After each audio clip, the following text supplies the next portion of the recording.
Ir tāda sajūta, vai ne, ka mūsu dzīvi dažkārt vada tādi kā, neredzami pavedieni.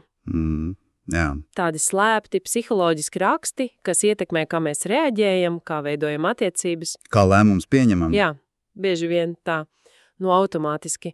Un šodienas mūsu iedziļināšanās avotos ir tieši par šiem rakstiem. Mēģināsim tos atšķietināt, paskatīsimies uz dažādām teorijām. Jā, šajos materiālos ir apkopots diezgan daudz interesantas tiešām.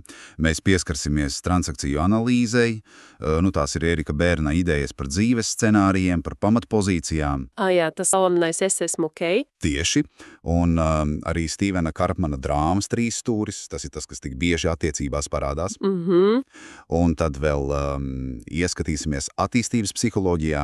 Tur ir Pamelas Levinas ciklu modelis un daži prāta darbības principi, tad fundamentāli. Un beigās spirāls dinamika, tā ir par apziņas līmeņiem. Jā, izklausās pamatīgi. Un es domāju, ir svarīgi pateikt, mēs te nemēģināsim kādu diagnosticēt, vai ne? Nē, noteikti nē. Tas nav mērķis. Nekādas kastītes. Drīzāk mērķis ir saprast, dot tādas kā rīkus pašizpratnē. Varbūt, ja saprotam šos modeļus, kļūst skaidrāk, kāpēc cilvēki... Un mēs paši? Jā, un mēs paši. Kāpēc noteiktās situācijās rīkojamies tieši tā, jūtamies tā, domājam tā? Tā ir iespēja labāk izprast sevi. Un citus arī. Tad sāksim. Tie dzīves scenāriji, tas izklausās pēc tādiem, gataviem dzīves plāniem. Tieši tā. Tā ir Ērikas Bērna ideja, ka mēs jau agrā bērnībā neapzināti izveidojam šādu plānu, scenāriju. Un tas balstās uz lēmumiem, ko tad pieņemam, uz vecāku vēstījumiem, uz to, kā mēs paši interpretējam pasauli. Un tad šis scenārijs, kā tāda neredzamā programma, vada mūsu dzīves lielos pagriezienus. Tad tajos materiālos bija piemēri, pēc mītiem nosaukti. Man likās ļoti trāpīgi, piemēram, tas kamēr ne, Hēraklis. Jā. Tā sajūta. Es nevaru priecāties vai atpūsties, kamēr neesmu pabeidis to lielo, grūto darbu. It kā tā īstā dzīve sāksies tikai pēc tam. Klasika. Daudz droši vien atpazīst šo. Vispirms darbs, tad izsprieca. Bet dažreiz tā izsprieca. Tā arī nekad nepienāk, jā. Un tas ir interesants kontrasts ar pēc tam scenāriju. Tur tas simbols ir Damoklis. Ar zobenu virs galvas. Jā. Tur doma ir pilnīgi pretēja. Šodien es varu baudīt, bet rīt par to noteikti būs jāmaksā. Cilvēks it kā visu laiku gaida sodu par prieka mirkļiem. Tas ir smagi. Piemēram, pēc foršas ballītes domā tikai par to, ka rīt sāpēs galva. Vai pēc labām attiecībām gaida, kad viss neizbēgami sabruks. Šī gaidu sajūta, var pamatīgi sabojāt tagadni. Un cik dažādi tie var būt? Tur bija vēl citi pieminēti. Piemēram, nekad. Kā tantalam, viņš nekad nevar aizsniegt to, ko grib, augli vai ūdeni. Jā, tā sajūta, ka tas, ko visvairāk vēlies, ir tepat blakus, bet nesasniedzams, tieši. Vai gandrīz. Kā Sizifam viņš to akmeni gandrīz uzvēl kalnā. Un tas atkal noripo, jā. Cilvēks pieliek milzu pūles, gandrīz sasniedz, bet pēdējā brīdī kaut kas noiet greizi atkal un atkal. Skumļi. Vēl ir vienmēr. Arahne, kas mūžīgi verp tīklu. Tā ir tā sajūta. Kāpēc ar mani vienmēr notiek viens un tas pats? It kā iestrēdzis atkārtojošos problēmās vai attiecību modeļos. Un atvērtais gals, kā Filemons un Baukida. Tie, kas pārvērtās kokos pēc uzdevuma izpildīšanas.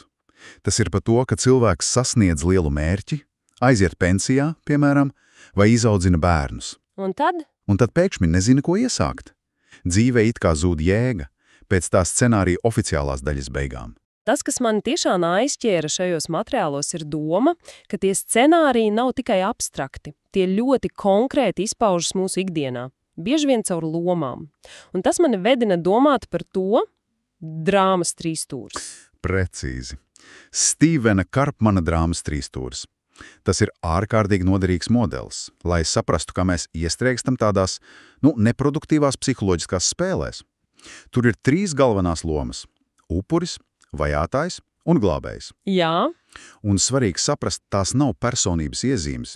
Tās ir lomas, kurās mēs iekrītam noteiktās situācijās. Bieži vien, lai izvairītos no patiesām jūtām vai no atbildības? Paskatīsimies katru lomu, sāksim ar upuri. Tā šķiet tāda pasīvākā. Upuris, jā. Bieži izpaužas caur sūdzēšanos, bezpalīdzības demonstrēšanu. Galvenā sajūta ir, es nabaks, neviens man nepalīdz, pasaule netaisnīga. Bet kas tur slēpjas apakšā? Risināt problēmas.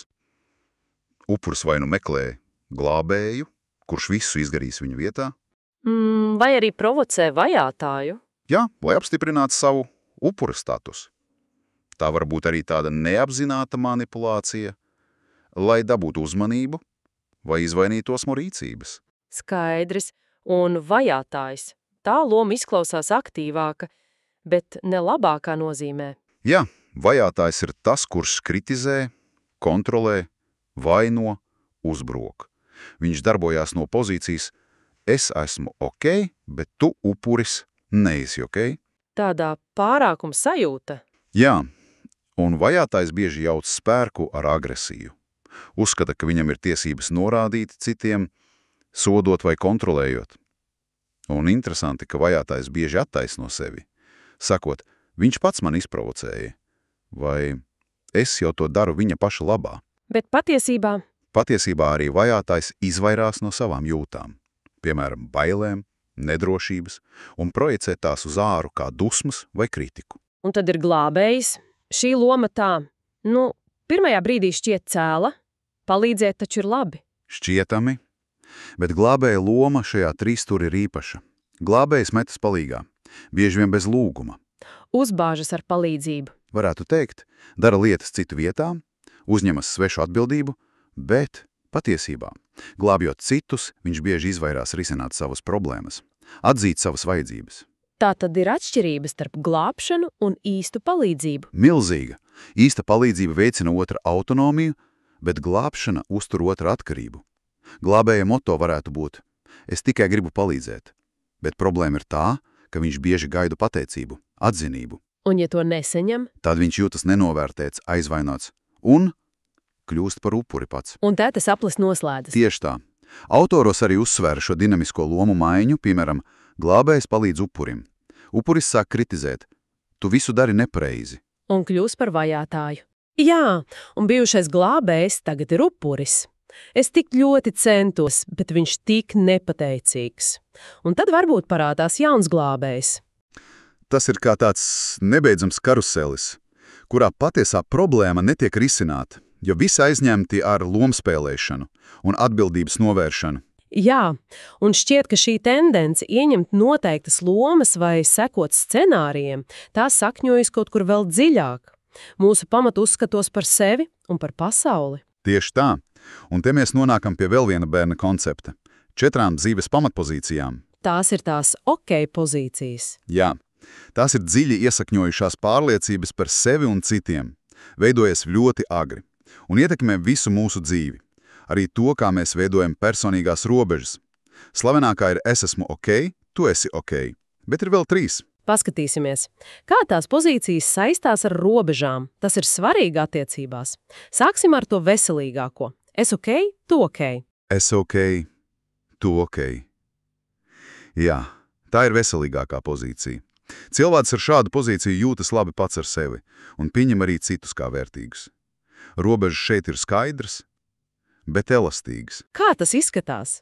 Iedomājies tādu retu, bet noteiktu punktētu līniju. Es zinu, kur sākos es, kur beidzos es, un kur sākas otrs. Tas ļauj būt tuviem, bet nezaudēt sevi. Tā tad var būt gan tuvs, gan autonoms. Tieši. Var sadarboties, risināt konfliktus konstruktīvi, pateikt nē bez vainas sajūtas un neiesaistās tajās psiholoģiskajās spēlēs, jo nav vajadzības sevi apliecināt uz citu rēķina vai meklēt apstiprinājumu no ārpuses. Skaidrs, bet ko nozīmē, ja es jūtos ne ok, bet domāju, ka citi ir ok? Tā ir es neesmu ok, tu esi ok pozīcija. Bieži saistīta ar depresīvām, trauksmainām izjūtām. Šeit personīgās robežas ir ļoti izplūdušas, it kā tāda bieži sapunktota pārtraukta līnija. Kāpēc? Jo cilvēks nejūtas pietiekami labs, vērtīgs, tāpēc pastāvīgi meklēja apstiprinājumu no citiem. Atzinību. Ir ļoti grūti pateikt nē, bailes tikt atstumtam, kritizētam. Tas ir milzīgs. Tad tāds cilvēks var pazust citos? Jā, var izšķīst citos Liels. vēlmēs, vajadzībās, upurēt savējās. Bieži nonāk upura lomā tajā trīsstūrī. Materiālos pat minēts, ka smagākajos gadījumos šī pozīcija var būt saistīta ar pašnāvnieciskām domām. Un pretējais variants, ja es jūtos lieliski, bet viss citi šķiet, problemātiski. Es ok? Tu neesi ok. Šo pozīciju es ok, tu neesi ok, mēdz saukt par paranoido vai augstprātīgo. Aizsargājošos. Šeit robežas ir ļoti stingras, necaurlaidīgas kā mūra siena. Tātad es esmu ideāls, bet citi? Citi ir ne ok, jā. Cilvēks uzskata sevi par bezvainīgu, gudrāku, labāku. Un negrib neko jaunu par sevi uzzināt, neklausās kritiku, jo jebkāda atgriezieniskā saite ir kā uzbrukums. Bailes no tuvības. Jā, jo tuvība varētu atklāt kādu nepilnību tajā ideālajā tēlā. Tāpēc no citiem ir jānorobežojas, jākontrolē, jāvaino. Aiz tās ārējās pārākuma sajūtas bieži slēpjas dziļas bailes, nedrošība. Šie cilvēki bieži ir vajātāji, un avotos norādīts, ka smagās formās tas var novest pie vardarbības. Un visbeidzot tā drūmākā kombinācija. Ja neesmu ok, ne es, ne citi. Jā, es neesmu ok, tu neesi ok. Tā ir bezcerīgā jeb futīlā pozīcija. Tā ir vissarežģītākā. Tur ir paradoks. Iekšējās robežas ir izplūdušas, cilvēks meklē apstiprinājumu, jo jūtas neok, bet ārējās robežas pret citiem ir stingras, jo uzskata, ka arī citi ir neok, un tiem nevar uzticēties. Tātad grib palīdzību, bet neusticas. Tieši tā. Var lūgt padomu, bet nekad to īsti nepieņems, jo neusticas devējam. Dominē vilšanās, apjukums, bezjēdzības sajūta, dzīve šķiet, bezcerīga. Avotos minēts, ka šī ir visgrūtāk maināmā pozīcija, un smagākajos gadījumos var būt saistīta ar nopietniem psihiskiem traucējumiem. Tas ir diezgan spēcīgi, un doma, ka šīs pozīcijas veidojas tik agri, līdz 3 gadu vecumam tas protokols, scenārijs līdz 12, liek aizdomāties, bet ir arī cerība, vai ne? Avota teica, ka tās var mainīt. Jā, noteikti. Pieaugušā vecumā ar apzinātu darbu tās ir iespējams mainīt. Un tas savukārt vedina pie jautājuma, kā tieši tā pagātnes pieredze turpina mūs ietekmēt tagad. Ir kādi mehānismi? Jā. Te ļoti labi iederas Pamelas Levinas attīstības ciklu modelis. Viņa to sauc par spēka cikliem. Un galvenā ideja ir, manuprāt, fascinējoša. Bērnības attīstības posmi un to neatrisinātie uzdevumi vai neapmierinātās vajadzības. Tie periodiski atkārtojas mūsu pieaugušajā dzīvē. Atkārtojas kāpēc? It kā, lai dotu mums jaunu iespēju tos pabeigt vai dziedināt. Kā tas izskatās praktiski? Piemēram, tas pats pirmais posms, pēc dzimšanas. Pirmais ir būšanas posms, apmēram no 0 līdz 6 mēnešiem. Zīdenim galvenā vajadzība ir vienkārši būt, justies droši, aprūpētam, pieņemtam bez nosacījumiem, sajust fizisku kontaktu. Un pieaugušajiem? Pieaugušā vecumā šis posms var aktualizēties, kad jūtamies īpaši neaizsargāti. Piemēram, kad slimojam, vai ir liels stress, nogurums. Tad var parādīties vēlme pēc komforta, silta sega, komforta ēdiens. Tāpēc gribas šokolādu vai zupu. Varbūt pastiprināta miegainība, grūtības koncentrēties, un, ja šī posma pamatvajadzības bērnībā nav apmierinātas, pieaugušajam var būt grūti lūgt palīdzību, vai pieņemt rūpes, vai arī jūtas neērti, kad par viņu rūpējas. Interesanti. Kas notiek tālāk, kad bērns sāk vairāk kustēties? Tad seko darīšanas posms, apmēram 6 līdz 18 mēneši. Bērns sāk aktīvi rāpot, staigāt, pētīt pasauli ar maņām, visu aptaustīt, pagaršot, izmēģināt. Mazais pētnieks. Jā, galvenais uzdevums ir izpētīt vidi, attīstīt maņas. Pieaugušā vecumā šis posms var izpausties kā vēlme pēc jauniem iespaidiem, ceļojumiem, piedzīvojumiem, fiziskām aktivitātēm, baudām. Avotos pat minēja, ka reizēm problēmas ar zobiem. Zobiem? Jā, kas šajā vecumā aktīvi nāk. Tās var simboliski norādīt uz šī posma aktualizēšanos pieaugušā vecumā. Un tad tas slavenais periods ap 2 gadiem. Tieši tā. Tas ir domāšanas posms. apmēram 18 mēneši līdz 3 gadi. Bērns sāk apzināties sevi kā atsevišķu individu, mācās domāt, izteikt savu gribu un ļoti svarīgi teikt nē. Robežu testēšana. Jā, tiek testētas robežas, veidojas autonomija.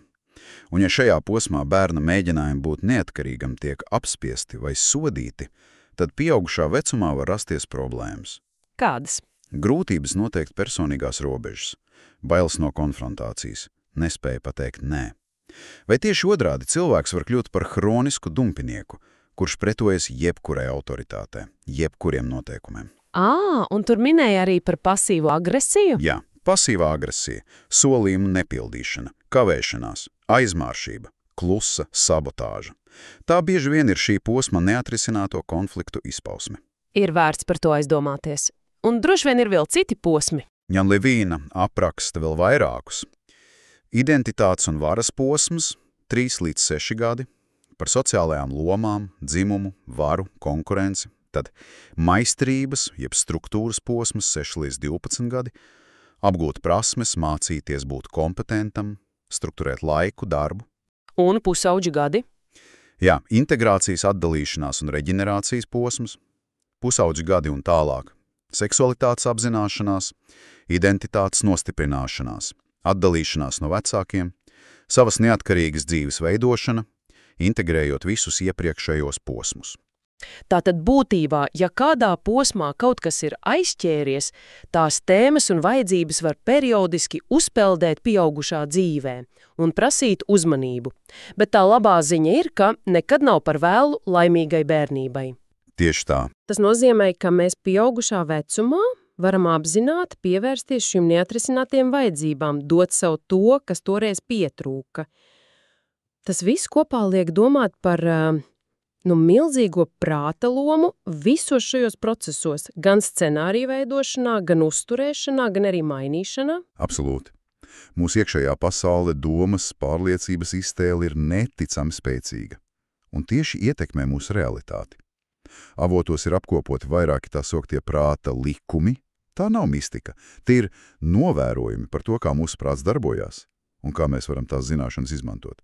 Izcelsim dažus. Viens, kas uzreiz saistās ar iepriekš runāto, ir, ko sagaidi, tas piepildās. Tas ir kā pašpiepildošais pareģojums. Tieši, ja cilvēks ar nekad scenāriju iet uz darba interviju, jau sagaidot neveiksmi. Visa ķermeņa valoda to nodod. Visticamāk, atbildes, enerģija un neveiksme kļūst daudz ticamāk.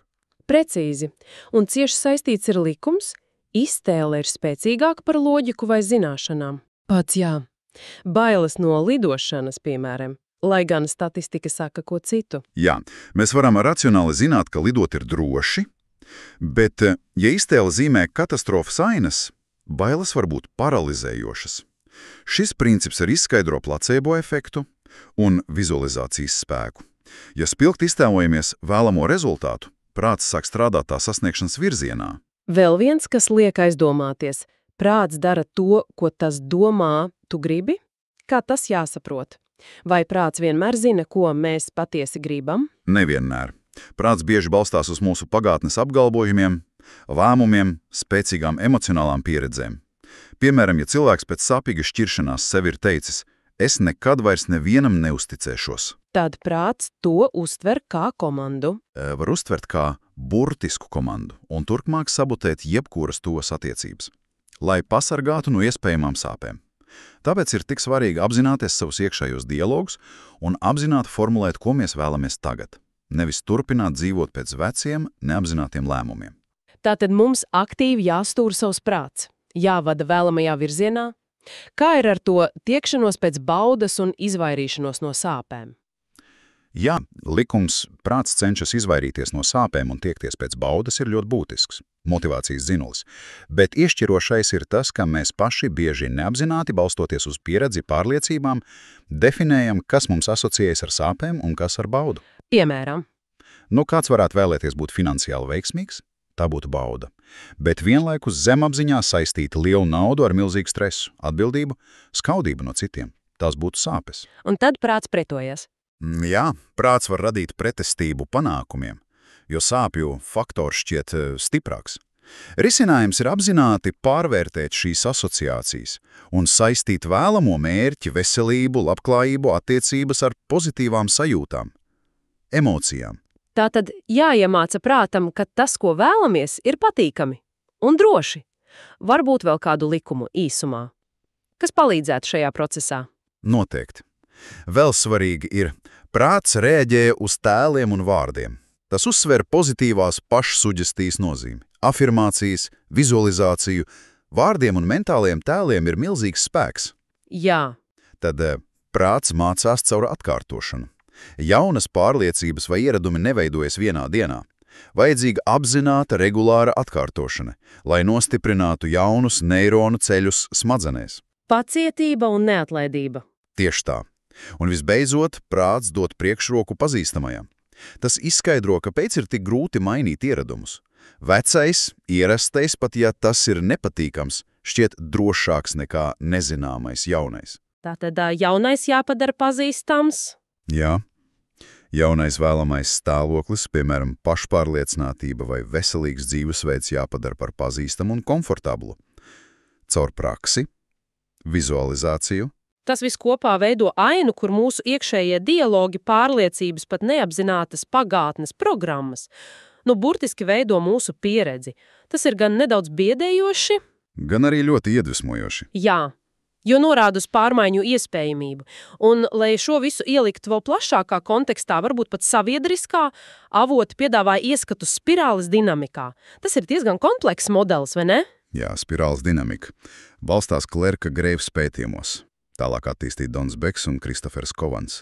Tas ir ļoti ietilpīgs modelis, apraksta cilvēku un sabiedrības apziņas attīstību caur dažādiem vērtību sistēmu līmeņiem, jeb mēmiem. Tos apzīmē ar krāsām. Un katram līmenim ir savs skatījums. Katram ir savs unikāls pasaules uzskats.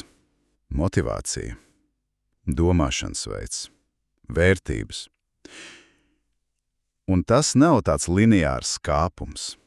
Drīzāk spirāle, kur katrs nākamais līmenis integrē un pāraug iepriekšējos.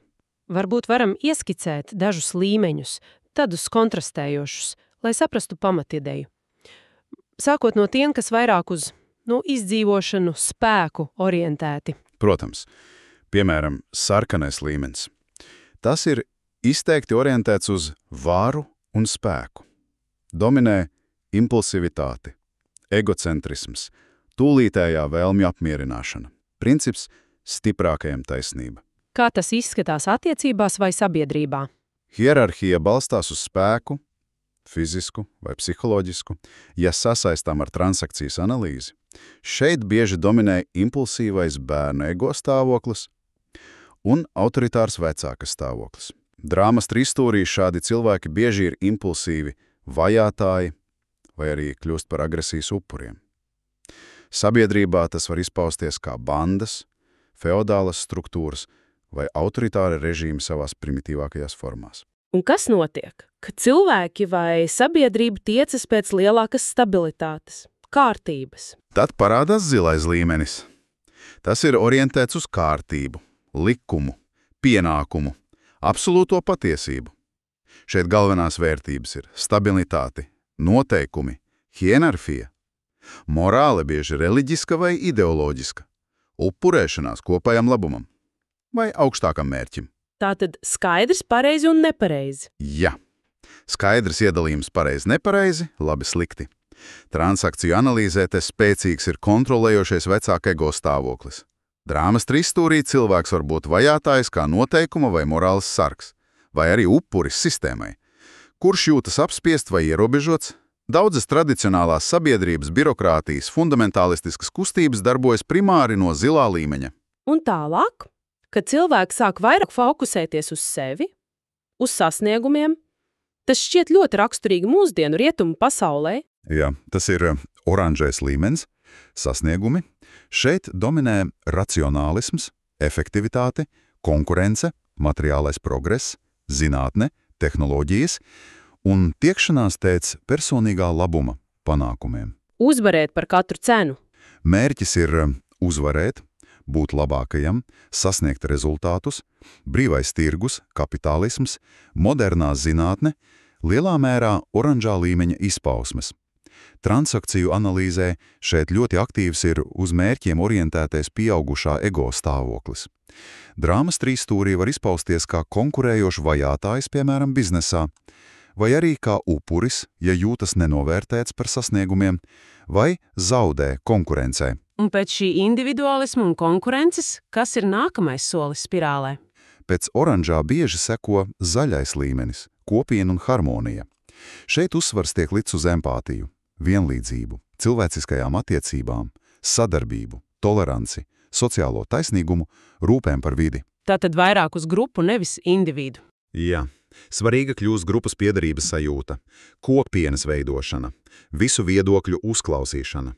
Individuālais sasniegumi tiek vērtēti zemāka nekā grupas labklājība, un harmonija. Transakcija analīzē šeit vairāk izpaužās līdzjūtīgais bērns, atbalstošais vecāks, līdzsvarojošais pieaugušais. Un drāmas trīsstūris. Teorētiski tās lomas šeit mazinās vai transformējās veselīgākā atbalstā. Lai gan, protams, praksē arī zaļajā līmenī var rasties savas disfunkcijas, piemēram, pārmērīgs konformisms vai tā sauktā atceļšanas kultūra. Ir arī vēl augstāki līmeņi, dzeltenais turkīza, kas ir vēl integrētāki, spēj redzēt visu spirāli, domāt sistēmiski. Kas ir būtiski šajā modelī, manuprāt, ka augstāka līmeņa it kā spēj saprast un integrēt zemākos, bet zemākie bieži nesaprot vai pat noraida augstākos. Jā, tas izskaidro daudzus konfliktus, nesaprašanos pasaulē. Cilvēki vienkārši runā no pilnīgi atšķirīgām vērtību sistēmām. Un vēl viens cilvēks dažādās dzīves jomās, piemēram, darbā un ģimenē, var darboties no dažādiem līmeņiem. Tas ir ļoti daudzslāņains skatījums. Patiešām. Un, ja mēģinām to visu tagad salikt kopā, redzam, kā agrīnās bērnības pieredzes un lēmumi veido mūsu dzīves scenārijus un pamatpozīcijas par sevi un citiem. Kas tad izpaužās uzvedībā? Jā. Šīs pozīcijas un scenāriji izpaužās uzvedībā, bieži vien caur drāmas trīsstūru lomām. To visu vēl papildus ietekmē neatrisinātie jautājumi no attīstības posmiem, kas ik pa laikam atgādina par sevi. Un prāts to visu nostiprina. Jā. Mūsu prāts ar saviem darbības likumiem, gaidām, iztēlē, asociācijām palīdz šos modeļus uzturēt un nostiprināt. Visbeidzot, spirāles dinamika parāda, kā šie individuālie raksti iekļaujas plašākās vērtību sistēmās un pasaules uzskatos. Tas ir bijis pamatīgs ceļojums cauri dažādām teorijām. Kāds tad ir tas galvenais ieguvums klausītājiem no šī visa? Ko ar to iesākt? Manuprāt, pats galvenais ieguvums ir apzināšanās. Šo slēpto, automātisko rakstu atpazīšana sevī un citos. Tas ir pirmais, bet absolūti nepieciešamais solis ceļā uz pārmaiņām. Izkāpt no autopilota. Jā. Tas dod iespēju izkāpt no automātiskās reaģēšanas un sākt apzināti izvēlēties savu rīcību, savas attiecības, savu dzīves ceļu. Tas pavēr durvis uz lielāku personisko brīvību, autonomiju, un vēlreiz gribu uzsvērt, šīs teorijas nav domāts kā zīmogi vai diagnozes. Tās ir kā instrumenti. Tās ir kā lukturītes tumšā istabā, kas palīdz ieraudzīt mēbeles, lai pret tām neatstos. Tie ir instrumenti pašrefleksijai, kas var palīdzēt labāk saprast sevi un veidot pilnvērtīgāku dzīvi. Tātad, ja jāizvelk viena galvenā atziņa no šodienas izpētes, tā varētu būt, lai gan mūsu dzīvi bieži vien neredzami vada automātiski psiholoģiski raksti, kas veidojušies pagātnē, to apzināšanās dod mums spēku tos mainīt. Tieši tā. Mēs neesam savu scenāriju vai lomu vergi, mēs varam kļūt par savas dzīves apzinātiem autoriem. Tieši tā, un noslēgumā varbūt vērts padomāt par vienu jautājumu. Kas savieno prāta likumus ar pārmaiņu iespējamību? Ņemot vērā, ka daudzi no šiem rakstiem ir apgūti un nostiprinājušies neapzināti, un prāts dod priekšroku pazīstamam. Kāda viena, kaut vai pavisam neliela, bet apzināta izmaiņa savās ikdienas gaidās, iekšējā dialogā vai reakcijā uz kādu ierastu situāciju. Kāda viena maza lieta varētu būt pirmais solis, lai sāktu mainīt kādu ilgi pastāvošo, bet nevēlamo modeli personīgajā pieredzē.